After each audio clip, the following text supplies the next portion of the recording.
आदाब नाज़रीन, आप देख रहे हैं दिन भर सनम एजाज के साथ हालात वाक़ात पर हमारी पहली नज़र, दिन भर की नज़र। और नज़र में हमारे सबसे पहले आपको बताते चलें कि आज के दिन भर में हम जम्मू कश्मीर के हालात वाक़ात में असम्बली का हाल अहवाल भी आप तक पहुँचाने की कोशिश करेंगे। और हम आपको ये भी बताएंगे कि सीमेंट भी कोई चीज़ होती है, और सीमेंट के साथ साथ हम बताएंगे कि यहाँ बहुत कुछ नकली मिल भी सकता है, दवाइयाँ भी नकली मिलती हैं और उसके साथ साथ नौकरी भी नकली मिल सकती है।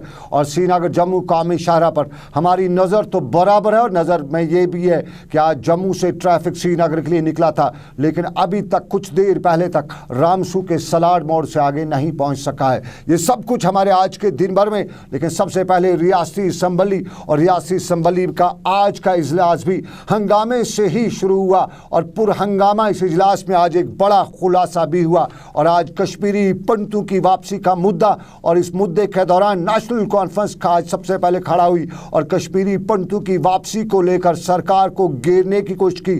और उमर अब्दुल्ला नेशनल कॉन्फ्रेंस के सीनियर लीडर ने अपनी तकरीर में ये बताया कि जम्मू कश्मीर, खास तौर पे कश्मीर, कश्मीरी पंडितों के बगैर नामुकम्मल है। और ये बात होनी थी कि सरकार, अपोजिशन, सभी जमातों ने एकजुट होकर कहा कि ये बिल्कुल ऐसा ही है। और उस पर अब्दुर्रहमान वीरी जो पार्लिमानी अमूर के वजीर हैं वो भी खड़ा हुए और नेशनल कॉन्फ्रेंस की हमायत में बोले। तो इस पे कुछ करना है तो करने की बात हुई, तो ज़बानी वोट से करारदाद भी पास हुई। उमर अब्दुल्ला को बताया गया कि वो करारदाद लाएं, और करारदाद को सभी ने एकजुट होकर, कश्मीरी पंडितों की वापसी पर बुलाई गई करारदाद को एकजुट होकर पास किया ज़बानी वोट से। और इस तजवीज़ का सभी लोगों ने खैर मकदम किया।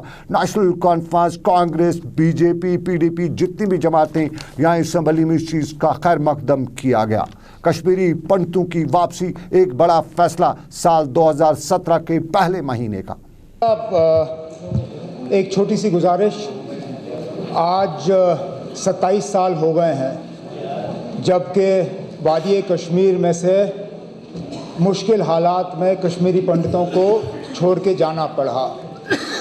उसके बाद आज तक कई और लोगों को मुश्किल हालात में वहाँ से निकलना पड़ा, चाहे वो हमारे सिख भाई हों, मुसलमान हों। कश्मीरी पंडितों की तो मैंने बात की ही की। मैं चाहूँगा कि आपके तरफ से हाउस का एक रेजोल्यूशन जाए कि हम सब सियासत से ऊपर उठ के, हमारी कोशिश रहनी चाहिए कि जितने लोग इन 27 सालों में मुश्किल हालात में जान बचाने के लिए निकले हैं, हमारी मुकम्मल कोशिश रहनी चाहिए कि हम उस तरह के हालात दोबारा बनाएं कि वो अपने घर वापस लौट सके। इतनी गुजारिश है। बड़ी अच्छी बात समझता हूँ कि इसकी आपकी तरफ से एक रेजोल्यूशन, बाज़ाब्ता टू लाइन रेजोल्यूशन आ जाए ताकि सारा हाउस पास करे। Party should put in all our efforts at their disposal for creating a conducive atmosphere for the safe return of all the migrants, especially Kashmiri Pandits, who had to migrate from Kashmir Valley to other parts of the country under difficult circumstances. Kashmiri पंडितों की वापसी एक बड़ा सियासी कदम, समाजी कदम, और जम्मू कश्मीर के लोग और ख़ास तौर पे कश्मीर वादी के लोग अपने आप को कश्मीरी पंडितों के बगैर नामुकम्मल ही कहा करते हैं। और आज इस फैसले पर हर ज़बान, हर शख्स की तरफ से पहल होने की बात हुई, और ये भी कहा गया कि ये सही फ़ैसला है। और पीडीपी के सीनियर लीडर ने इसे समाजी अक़दार, यानी नईम अख्तर ने इसे समाजी अक़दार के साथ जोड़ते हुए कहा कि दुनिया जहाँ में कहीं भी कुछ हालात ऐसे हुए हैं जिससे कसीरुल मज़ाहिब और तहज़ीब का आपसी तसादुम भी हुआ है, और इस तसादुम में बहुत से मामलात मुतासिर भी हुए हैं। और कश्मीरी पंडितों की कश्मीर वापसी के लिए लाई गई उमर अब्दुल्ला की करारदाद पर उन्होंने कहा कि कश्मीरी पंडित और मुसलमानों को तमाम मसाइल हल करने के लिए आपस में बात करनी चाहिए। और कश्मीरी मुसलमान पंडित बरादरी की काफ़ी इज्जत करती रही है। हालिया पिछले कुछ दिनों के हालात वाक़ात का हवाला देते हुए उन्होंने कहा कि कश्मीर में जब कर्फ्यू था तो एक पंडित के घर राशन पहुंचाने के लिए उसके पड़ोसी मुसलमान ने कर्फ्यू की खिलाफ वर्जी की। इससे बढ़कर भाईचारे की और कौन सी मिसाल होती है। लेकिन कुछ टेलीविज़न चैनल्स और कुछ टीवी नुमाइंदों का हवाला देते हुए उन्होंने कहा कि स्टूडियोज़ में बैठ के कश्मीर के हालात पर गैर ज़रूरी तबसरे और स्टोरीज़ फाइल की जाती हैं, जिससे यहाँ के अमन अमान को बिगाड़ हो जाता है। अब बात करनी है तो आपस में बात करनी है, मुसलमानों और कश्मीरी मुसलमान को, कश्मीरी हिंदू को, कश्मीरी पंडित को।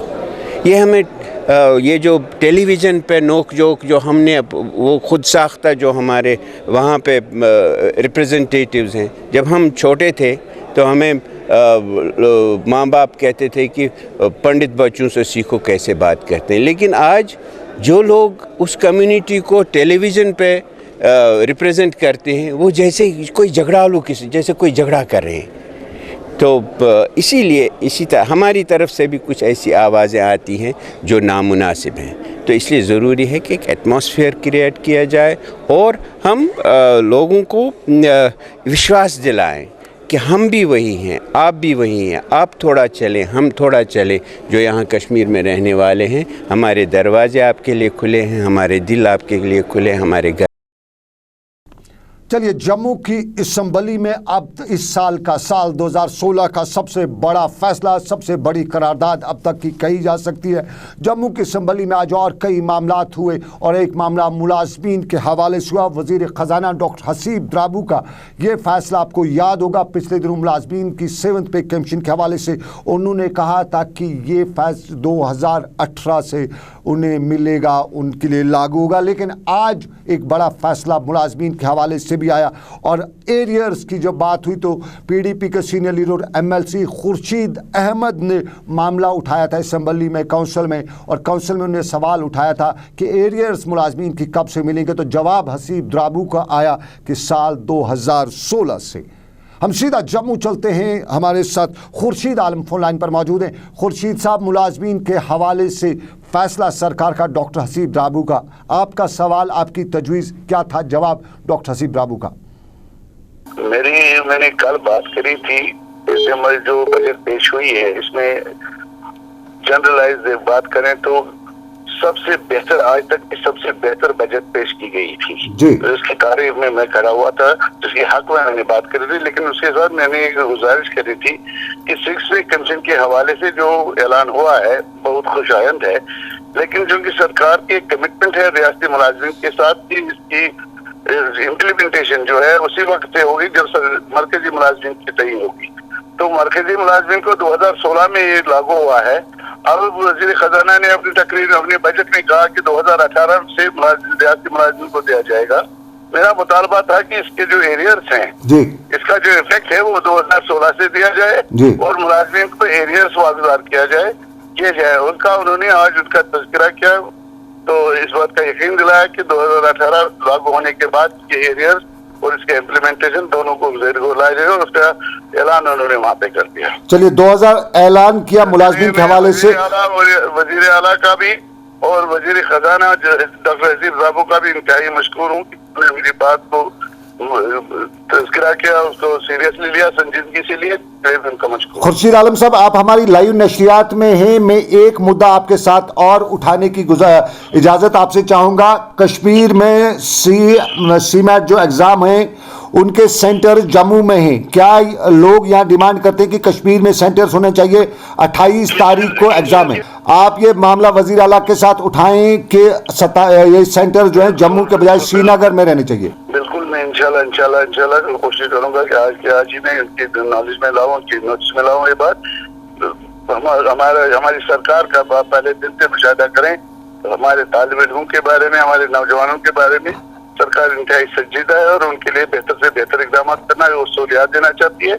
मैं इंशाल्लाह कोशिश करूंगा कि इमीडिएटली ये वज़ीर आला की नोटिस में बात आए। बहुत शुक्रिया खुर्शीद आलम साहब, बहुत बहुत शुक्रिया। बड़ी खबर, और हमने जिस तरह के सीमैट के हवाले से आपने बता ही दिया कि वो मामला सीएम के साथ भी उठाएंगे, आला हुकाम के साथ उठाएंगे, कश्मीर शिफ्ट करने की बात करेंगे। अपने नाज़रीन को सीमैट के हवाले से बताता चलूँ कि खबर यहाँ यही है कि सीमैट का इम्तिहान 28 तारीख को, इस महीने की 28 तारीख को हो रहा है। सीमैट के एग्ज़ाम में कश्मीर से तकरीबन 1500 के करीब तुलबा शरीक होने वाले हैं, जिनमें 700 के करीब फीमेल स्टूडेंट्स भी हैं। अब तक बताया जाता है कि सीमैट का सेंटर श्रीनगर में हुआ करता था, लेकिन किन वजूहात की बिना पर अब कुछ सेंटर्स जम्मू शिफ्ट किए गए हैं। कुछ सेंटर्स यहाँ पे, लेकिन कुछ सेंटर्स शिफ्ट किए गए। और पिछले दिनों नीट के सेंटर भी कश्मीर से शिफ्ट किए गए थे और इस पर सरकार को कटघरे में खड़ा करने की सियासी जमातें कोशिश कर रही हैं और सरकार के सामने कई मामलात भी हैं, मुतालबात भी हैं।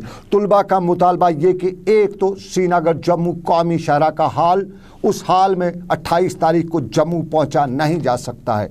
और उस पर दूसरी ये मुसीबत, अगर कोई हवाई जहाज़ के ज़रिए जाना चाहे तो हवाई जहाज़ का टिकट किसी सीएम की तनख्वाह से इन दिनों कम नहीं है। और उसके बाद तीसरा मामला ये कि जहां 28 तारीख को जम्मू में इम्तिहान होना है तो श्रीनगर की कश्मीर यूनिवर्सिटी में 29 तारीख को दूसरा पर्चा देना है कुछ तलबा को, सभी को नहीं है लेकिन कुछ तलबा को जो मुख्तलिफ डिग्री कोर्सेज हासिल करें। तो इस सारे के बीच में अगर कोशिश करके कोई भी तालिब इल्म जम्मू 28 तारीख को इम्तिहान देने पहुंच जाता है तो 29 या 30 को वो श्रीनगर कैसे पहुंच पाएगा।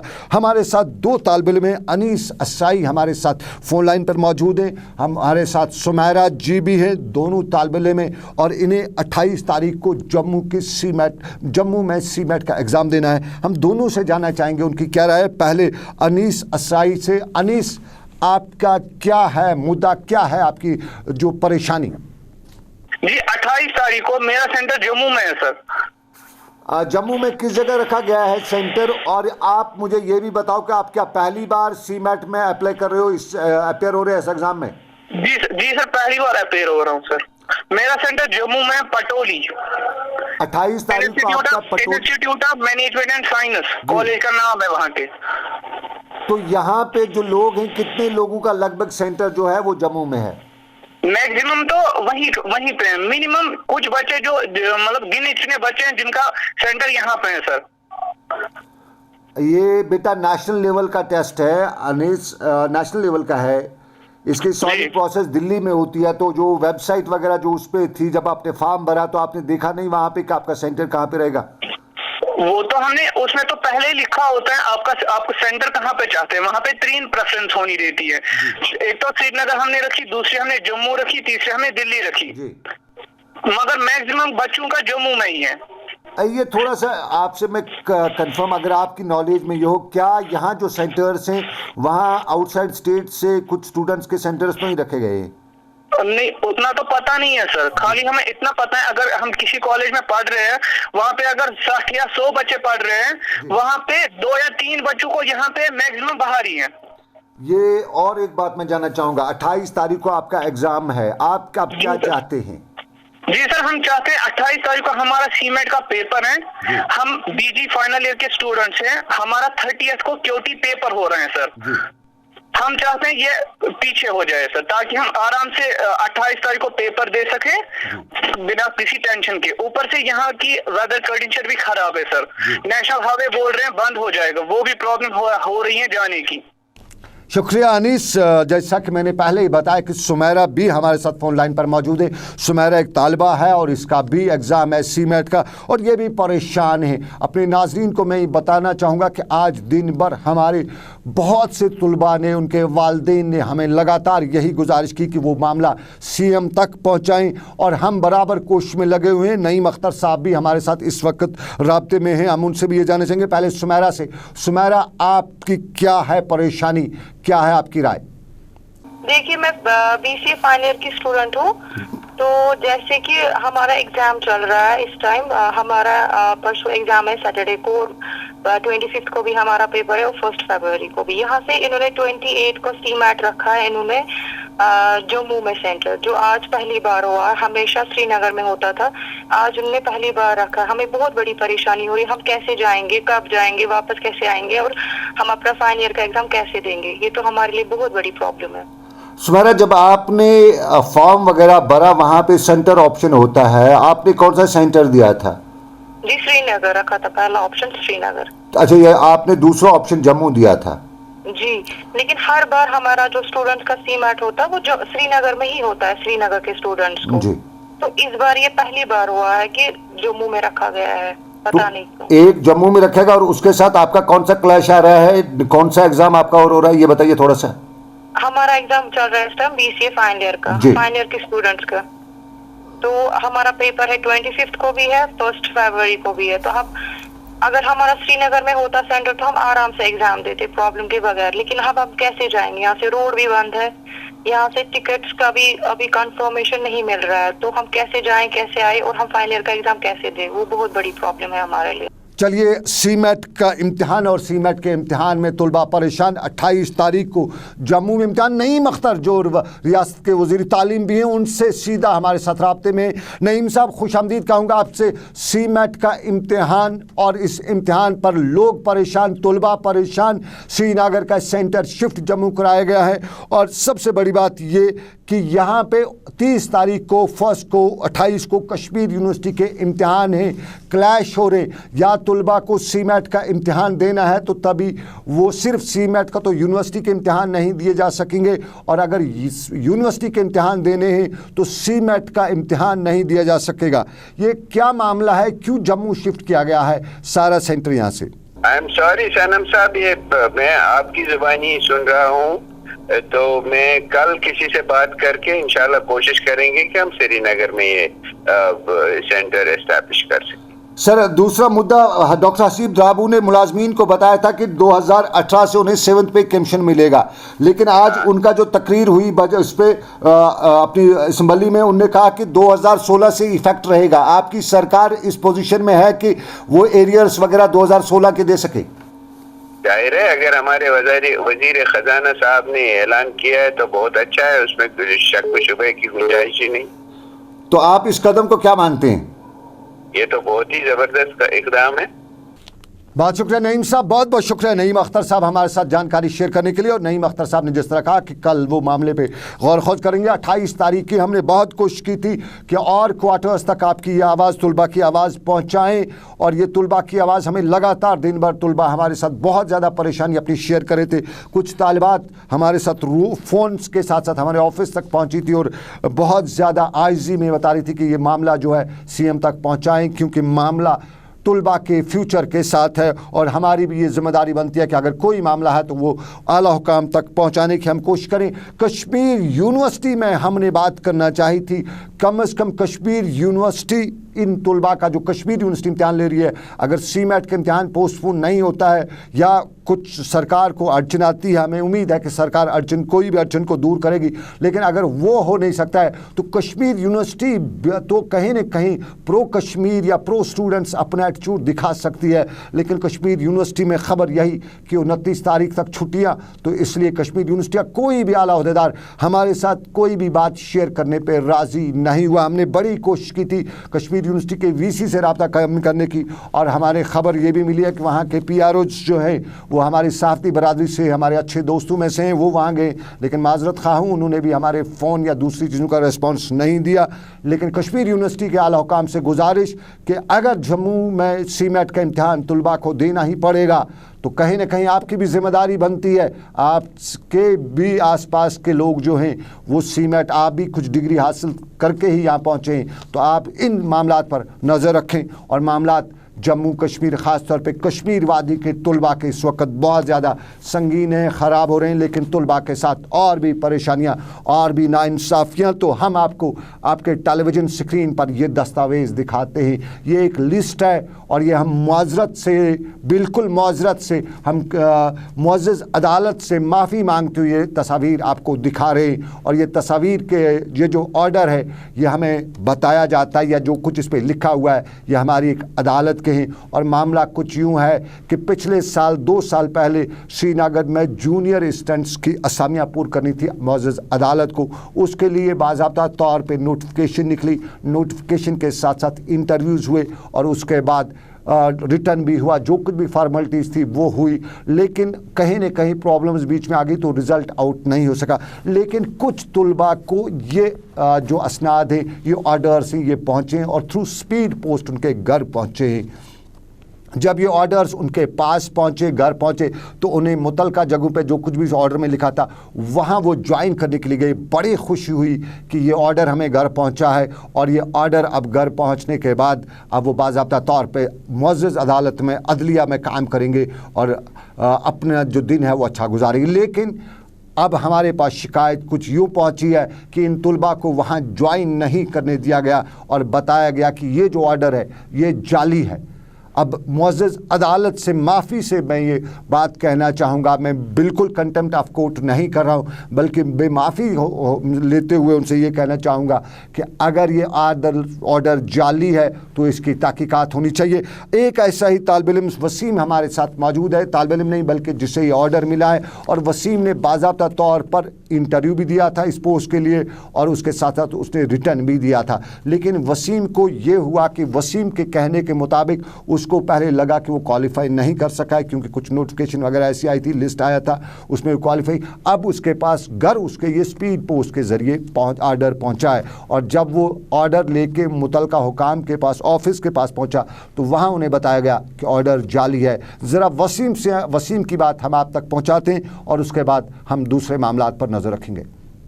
सर एक्चुअली लास्ट संडे में घर में बैठा था, तो जो हमारा ये पोस्टमैन है यहाँ का, वो मुझे ये लेकर आ गया, मतलब ये हाई कोर्ट का ऑर्डर था, इसमें ये एनवलप में भरा हुआ था। तो जब मैंने ये खोला, ये हाई कोर्ट मतलब ये अपॉइंटमेंट ऑर्डर था जूनियर असिस्टेंट का। तो उसमें लिखा था you have been appointed as junior assistant in Jammu and Kashmir subordinate judiciary and you are directed to approach registrar junior judicial of Jammu and Kashmir high court within 15 days. तो मैं accordingly Monday को वहां पर गया। तो जब मैं वहां पर गया रजिस्ट्रार जुडिशियल के पास, तो उसने बोला ये फ्रॉड है, आपको हम अरेस्ट करेंगे। वसीम एक बात मैं आपसे जरूर जानना चाहूंगा, क्या आपने इस पोस्ट के लिए अप्लाई किया था, कोई इंटरव्यू दिया था, कहीं पे आप गए थे? जी सर, मैंने 2014 में इस पोस्ट के लिए अप्लाई किया था जी। फिर 2015 नवंबर 29 नवंबर को मैं इसके रिटन एग्जाम में अपियर हुआ जी। फिर मैंने रिटन इसका क्वालिफाई किया जी। फिर 1 नवंबर 2016 में इसका इंटरव्यू भी दिया जी। जी सर। तो थोड़ा तफसील से बताइए ना कि जब आपने इंटरव्यू दिया उसके बाद आपको क्या ऑर्डर मिला, क्या हुआ, ये थोड़ी तफसील से हमें बताइए, किस तरह का वाक़ात पेश आया आपके साथ? जी सर, जब मैंने इंटरव्यू दिया तो उसके बाद पहला सिलेक्शन लिस्ट इन्होंने डिक्लेयर किया वेबसाइट पे, यूनिवर्सिटी हाई कोर्ट की वेबसाइट पे 27 दिसंबर को। ऑर्डर नंबर 14057 था वो जी। तो उसमें मैंने वेबसाइट पर तब देखा मेरा नाम नहीं था, मैंने सोचा नहीं होगा, मतलब आपने सोचा कि आप ड्रॉप हो गए? आप ड्रॉप हो गए तो मैंने छोड़ दिया जी। मैंने दूसरे एग्जाम के लिए प्रिपेयर करना स्टार्ट किया। तो फिर जब मैं लास्ट संडे को घर में बैठा था तो मुझे हाई कोर्ट की तरफ से ही एनवलप आ गया, मतलब थ्रू प्रॉपर चैनल, मतलब वो किसी गैर आदमी ने नहीं घर में लाया।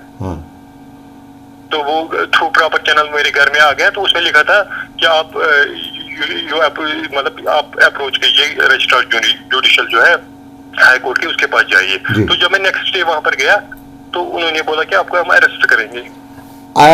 यूजुअली वसीम एक ऐसी बात आपसे मैं ज़रूर पूछना चाहूँगा, शायद ये उल्टी भी, हमारे यहाँ अक्सर कुछ लोग ना दलाल वगैरह होते हैं जो नौकरियां दिलाने का वर्ते, उनको कोई पैसा वैसा देते हैं, आपने कभी कोई ऐसी कोशिश तो नहीं की, कहीं पैसा वैसा तो नहीं दिया है? नो सर, ऐसी कोई बात नहीं है। ये हाई कोर्ट इसकी मतलब इसकी इन्वेस्टिगेशन भी खुद कर सकता है। इफ आई एम इन्वॉल्वड, मैं आपके इन्वॉल्व की बात नहीं करता हूँ, मैं आपके इन्वॉल्व की बात नहीं करता। आप कहते हो आप घर में बैठे थे, आपको ऑर्डर आ गया। यूजुअली होता है ना कि कुछ नकली फर्जी ऑर्डर कुछ लोग पिछले साल 2-3 साल पहले मेरी नज़र से गुजरे थे, कहीं वो उन्होंने पैसे लिए होते हैं फिर उसको फर्जी ऑर्डर दे देते हैं, कहीं वो कुछ वो सर होता है फर्जी ऑर्डर एक होता है, मतलब इसमें अगर आप देखोगे मतलब principal secretary to honourable chief justice का एनवलप है जी।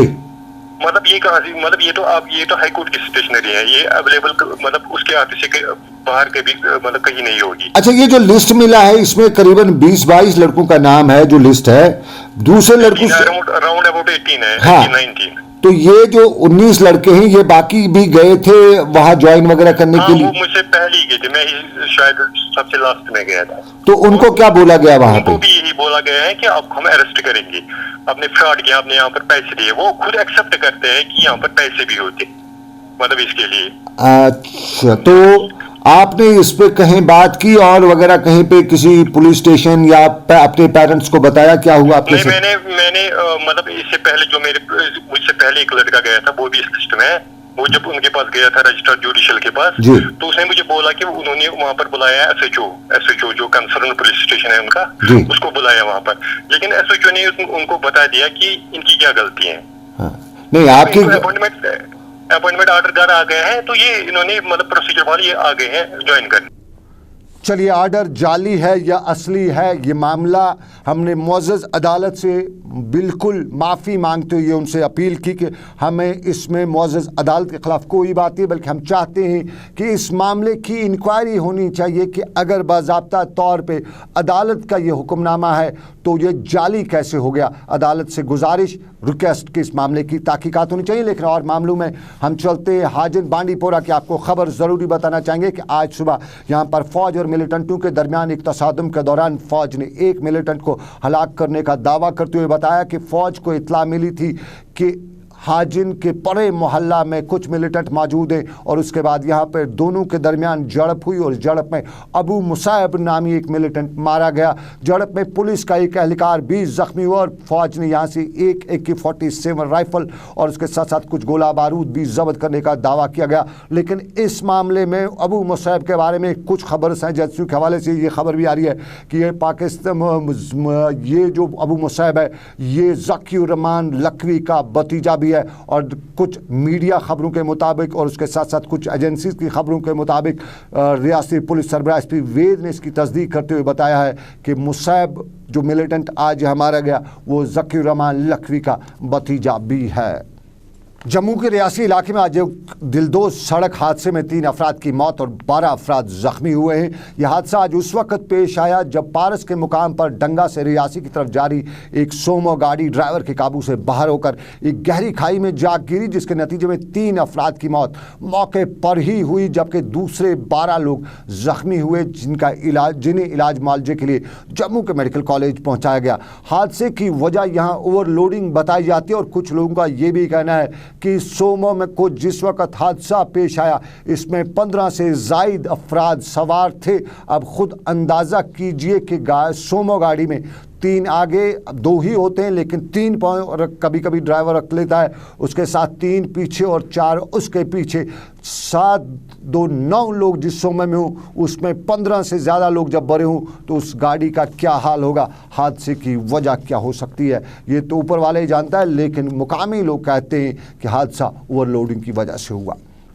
चलिए अब मोमिनपुर आबाद शाजीपुर अनंतनाग की खबर भी आपको बताते हैं और यहाँ चोरों ने एक ऐसा करतब दिखाया कि सबके दांत क्या सबके कान खड़े हुए और यहाँ पर चोरों ने ATM मशीन चुरा ही ली और ATM मशीन में 15 लाख रुपए बताए जाते हैं और चोरों ने दौरानी शब यहाँ से 15 लाख रुपए समेत ATM मशीन चुरा ली और अब पुलिस इस मामले की तहकीकात कर रही है कि चोर ATM मशीन और उसके साथ साथ माल सब कैसे ले गए। ये सोचने की बात पुलिस की नहीं बल्कि मुकामी सब लोगों को देखने की बात है कि चोर कितना गुर्दे वाला था, वहाँ से ATM मशीन ले गया जहाँ CCTV भी होता है और जहाँ सब कुछ होता है।